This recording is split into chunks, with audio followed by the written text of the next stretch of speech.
el 7 de octubre, fue denunciado como abusador, como posible abusador de 5 nenas del jardín. Estuvo preso, 3 años complicadísimos, le quemaron la casa, mataron los perros, bueno, todo lo que implica. Y finalmente la semana pasada llegó el momento del veredicto y los jueces que tuvieron participación en el caso dijeron, este hombre es inocente. Es inocente, pero totalmente inocente. Yo sé que esto seguramente se va a apelar, pero lo que decíamos ayer, la foto de hoy es, Juan Trigatti es inocente. Y obviamente uno no puede evitar preguntarse qué debe pasarle a una persona acusada de haber abusado a 5 nenas, aparte de una persona que tiene hijos, amigos, familia, trabajo, y 3 años después te dicen, no, la verdad que sos inocente. Y además, la verdad que uno podría decir es un caso aislado, estas cosas no pasan.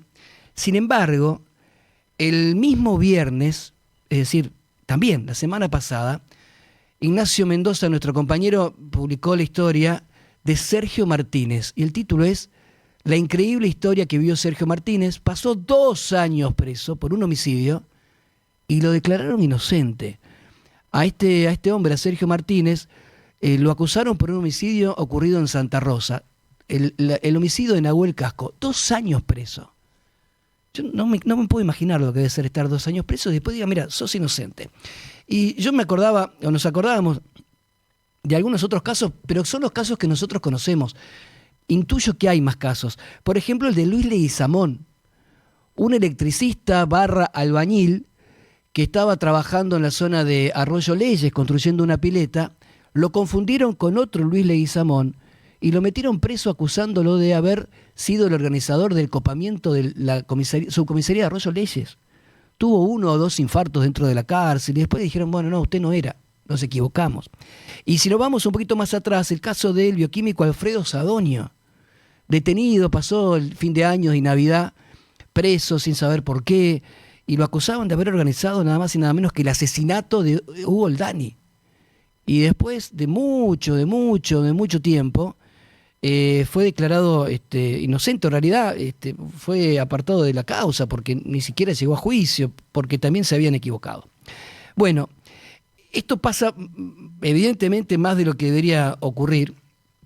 Y por eso le quiero agradecer, lo tenemos en línea, Jorge Necier, que es el jefe de los fiscales de nuestra región, de la región Santa Fe, con quien obviamente no vamos a hablar de un caso en particular, no vamos a hablar del caso Trigatti, por ejemplo, porque los jueces dijeron hace pocas horas, le vamos a enviar todo el expediente al MPA para que investigue si los fiscales actuaron bien o no. Todavía no recibieron el expediente, pero le quiero agradecer, doctor Necier, por atendernos. ¿Me está escuchando? Sí, ¿cómo le va, ¿Cómo va? José? Muy buenos días para todos ustedes. ¿Cómo va? Bien. No vamos a hablar de este caso en particular, pero evidentemente hay una sucesión de casos que nosotros conocemos. Ayer vino un abogado también acá a verme a la radio para contarme un caso parecido de errores de personas detenidas o investigadas o acusadas de delitos gravísimos como homicidios, copamientos de una subcomisaría, abusos sexuales que después terminan siendo inocentes. ¿Cuál es la mirada desde la Fiscalía Regional? Bien.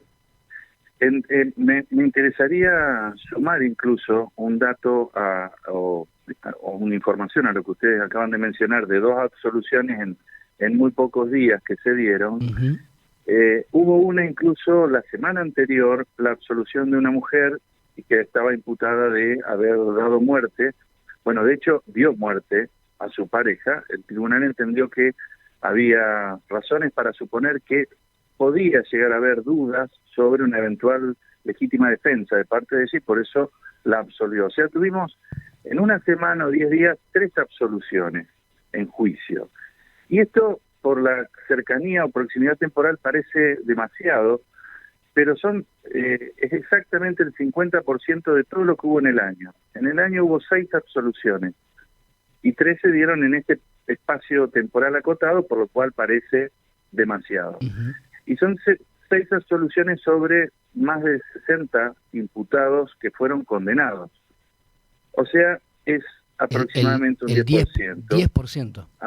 Aproximadamente el 10% o un poco menos. Es decir que cada juicio al que el MPA acude tenemos prácticamente 10 condenas y un absuelto. Por supuesto que uno lo habla en números, pero como usted bien lo dice, se trata de personas que en algunos casos han transitado el proceso privado de su libertad,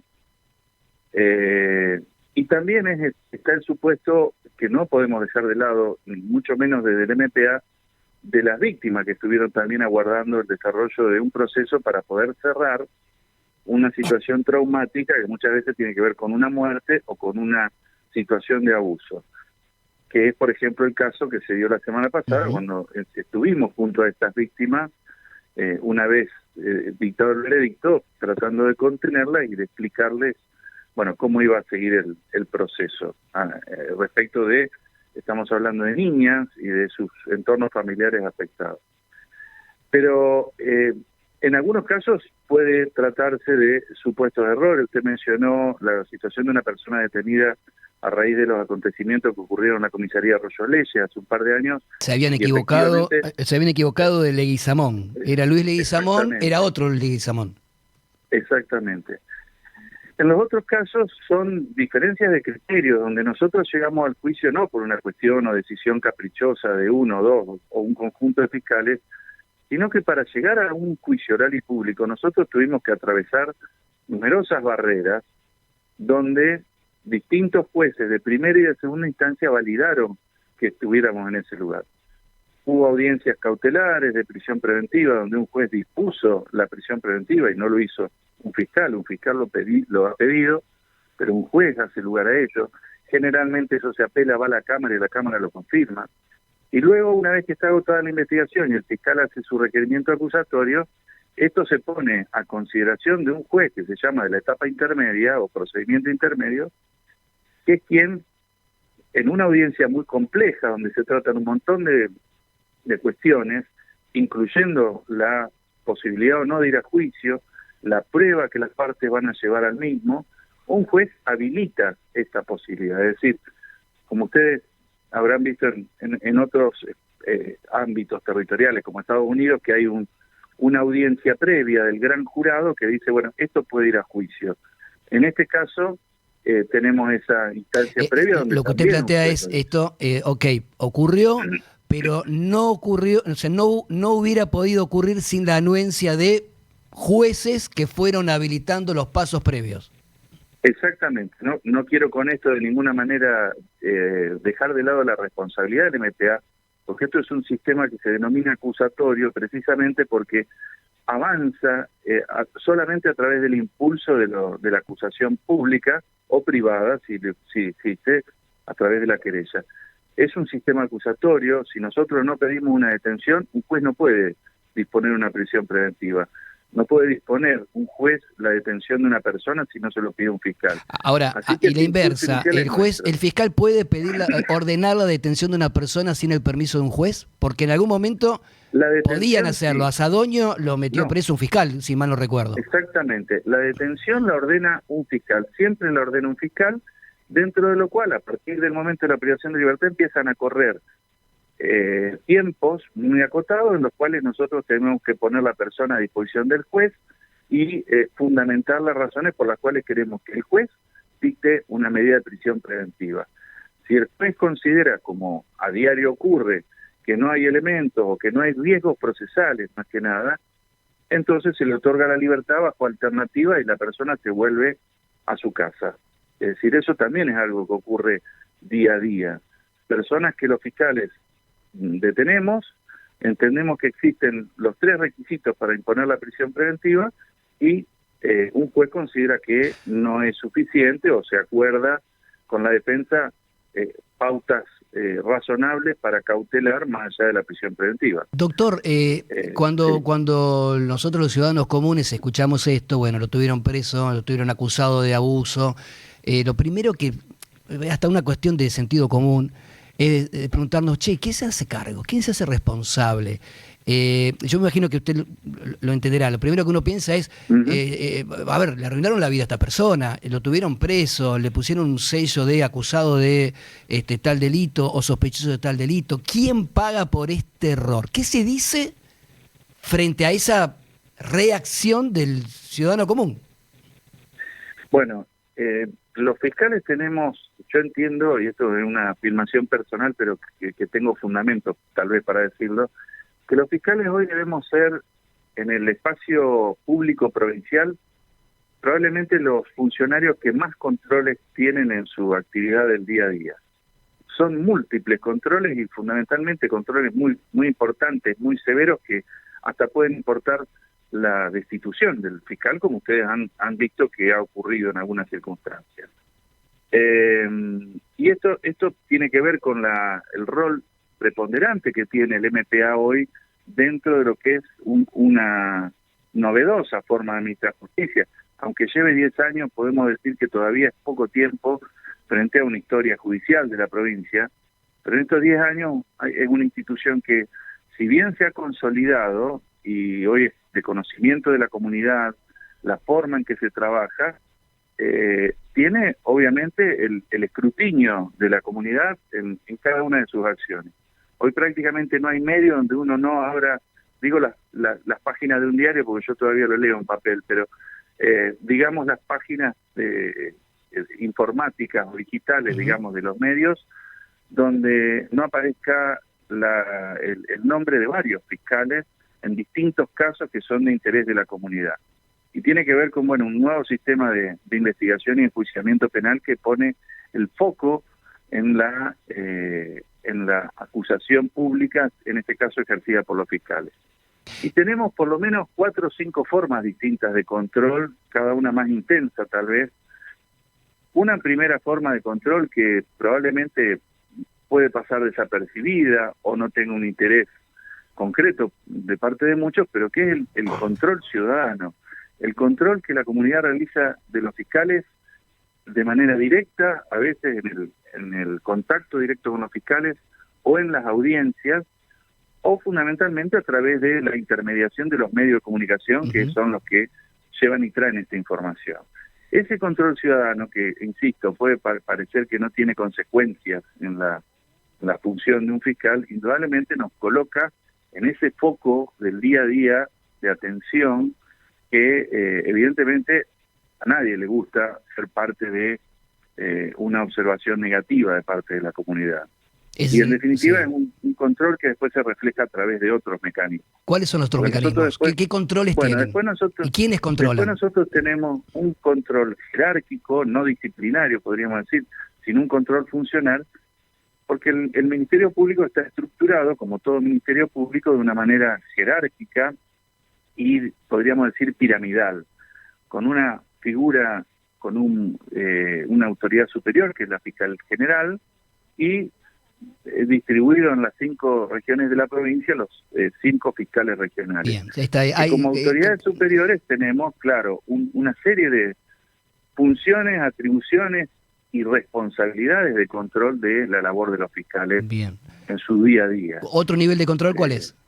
El otro que sigue ya es un régimen o un control disciplinario interno, podríamos decir, que está ejercido a través de la Auditoría General de Gestión, que es un órgano del MPA, pero con una autonomía total para investigar y evaluar la conducta de los fiscales, y que en algunos casos considera que se trata de una falta leve y por eso lo remite a los fiscales regionales para que resolvamos y apliquemos sanciones o recomendaciones o no, y en otros casos promueve un juicio disciplinario que se realiza ante un tribunal conformado por 2 legisladores, va a la legislatura, un fiscal regional en este caso es el tribunal propio del sistema disciplinario del MPA, que es un sistema que se maneja internamente, por así decirlo. ¿Después hay otro control? Sí, siempre todas estas cuestiones son puestas en conocimiento de la Comisión de Acuerdo de la Legislatura, que puede en cualquier caso abocarse y decir,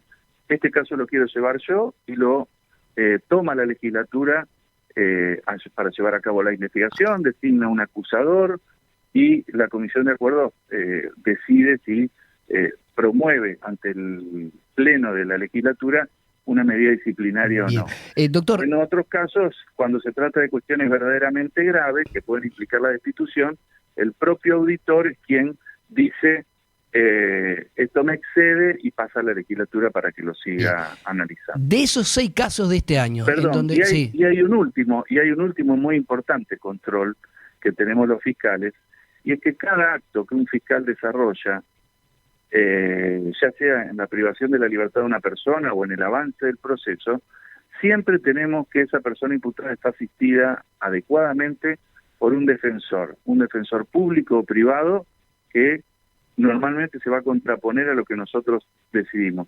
Y un juez que en otros lugares se llama juez de garantía, en nuestra provincia no, pero que es verdaderamente el juez que garantiza la ecuanimidad entre lo que se vaya a resolver, es decir, es el que de manera imparcial decide si los que tenemos razón somos los fiscales o la defensa que resiste esa acción. Bien, doctor, O sea, de esos ese 6 control casos, perdón, no, de esos 6 casos en donde los fiscales dijeron tiene que estar preso o consideramos que fue un abusador, de estos 6 casos en el año, que es el 10% del total de los casos que llegaron a juicio, ¿hay fiscales que cometieron en términos proporcionales más errores que otros?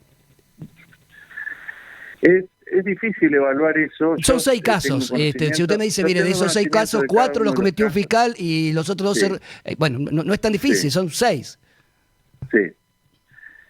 Bueno, en algunos casos pueden repetirse porque fundamentalmente los fiscales que van a juicio suelen repetirse porque son fundamentalmente los casos de homicidios y de abusos sexuales graves. Entonces, ahí donde, de esos 6, en general, los errores, o los errores... no sé si la palabra es errores, pero las distintas miradas entre los jueces plantearon algo que después no se cumple, fueron por homicidios y por abusos sexuales. Es decir, estamos hablando de casos gravísimos. Fundamentalmente los casos que están llegando a juicio son básicamente de esas materias. Sí. Claro, más preocupante todavía. Ahora, vuelvo a esto, no quiero tomarlo como una excusa, pero la reacción del ciudadano común. ¿Cómo puede ser que esté el fiscal, que haya jefe de los fiscales, que haya auditores de los fiscales, que haya jueces que controlan, bla, bla, bla, bla, bla, y después de 3 años llegan a un juicio y digan, no, la verdad que este hombre no hizo nada? ¿Cómo se pueden equivocar tanto? Es lo primero que uno piensa.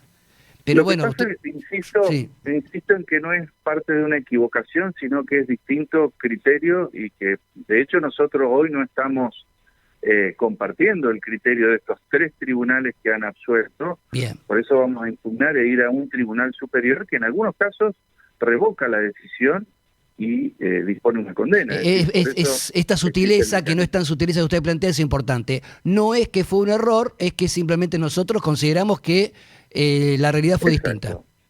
El tema es también una cuestión, digamos, de parte del sentido común, en el sentido de que si el 100% de los juicios fueran resueltos con un resultado condenatorio, prácticamente podríamos decir que no habría justicia, porque entonces una persona imputada, ¿para qué iría a juicio si sabe que va a terminar condenada?